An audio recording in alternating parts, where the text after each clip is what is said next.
कहते हैं, अगर किसी देश को यह घमंड हो कि वो दुनिया का सबसे ताकतवर देश है, तो उसे अफगानिस्तान जरूर जाना चाहिए, क्योंकि यहाँ हर वो ताकतवर साम्राज्य टूटा है जिसने इस जमीन को जीतने की कोशिश की। ब्रिटिश साम्राज्य, सोवियत संघ और आखिर में अमेरिका। शायद चंद सालों में पाकिस्तान का भी नंबर लगे। 19वीं सदी में ब्रिटिश साम्राज्य ने अफगानिस्तान पर 3 बार कब्जा करने की कोशिश की, लेकिन हर बार पहाड़ों से निकले मुजाहिद लड़ाकों ने उन्हें पीछे धकेल दिया। लाखों की सेना आई, पर कोई भी यहां टिक नहीं पाया।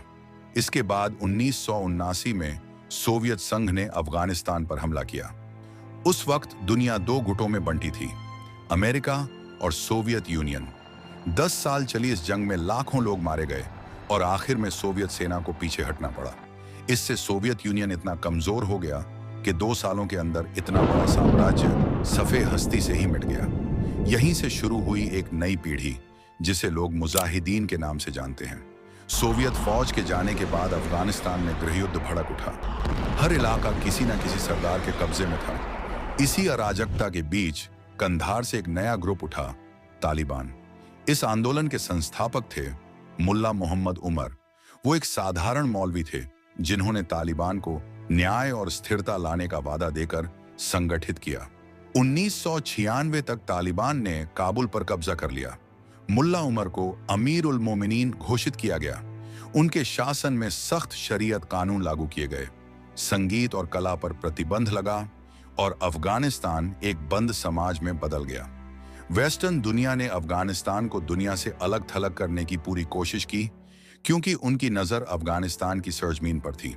अभी अफगानिस्तान के हालात सुधरे भी नहीं थे कि दुनिया में एक घटना घट गई। 11 सितंबर 2001 में अमेरिका पर हमला हो गया, जिसका जिम्मेदार ओसामा बिन लादेन को ठहराया गया। याद रहे, इस घटना से तालिबान सरकार का कुछ लेना देना नहीं था, लेकिन उस वक्त ओसामा बिन लादेन अफगानिस्तान में मौजूद था। तो अमेरिकी सरकार ने तालिबान से मांग की कि वो ओसामा बिन लादेन को हमें सौंप दे। मुल्ला उमर ने इनकार कर दिया और इसी फैसले ने अफगानिस्तान को एक नई जंग में झोंक दिया। अमेरिका ने बड़े पैमाने पर हमला किया और कुछ ही हफ्तों में तालिबान की सरकार गिरा दी। लेकिन ये कहानी यहीं खत्म नहीं हुई। तालिबान पहाड़ों और गांवों में लौट गए और वहीं से उन्होंने 20 साल लंबी जंग जारी रखी। अमेरिकी सेना के पास मॉडर्न टेक्नोलॉजी, ड्रोन, हथियार सब मौजूद थे, पर फिर भी वो तालिबान को पूरी तरह खत्म नहीं कर पाए। 2000 के बाद मुल्ला उमर कभी जनता के सामने नहीं आए। कहा जाता है कि उन्होंने पाकिस्तान की सीमा के पास किसी जगह शरण ली। 2015 में उनकी मौत की खबर भी सामने आई, लेकिन उनके मरने की तारीख और जगह आज भी एक रहस्य है।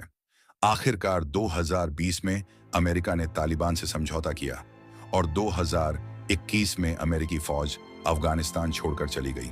तालिबान ने दोबारा काबुल पर कब्जा कर लिया और इस तरह 20 साल बाद वही कहानी फिर से दोहराई गई। यानी अफगानिस्तान ने एक बार फिर एक साम्राज्य को पूरी तरह से शिकस्त दी। लेकिन इन जंगों के बीच जो सबसे ज्यादा टूटा वो था अफगान जनता का जीवन। हर ताकतवर देश यहां आया, लड़ा और चला गया, मगर जो बचा वो है दर्द, बर्बादी और उम्मीद की एक छोटी सी किरण। अफगानिस्तान एक ऐसी जमीन जो किसी से झुकी नहीं, पर जिसने खुद भी कभी सुकून नहीं देखा।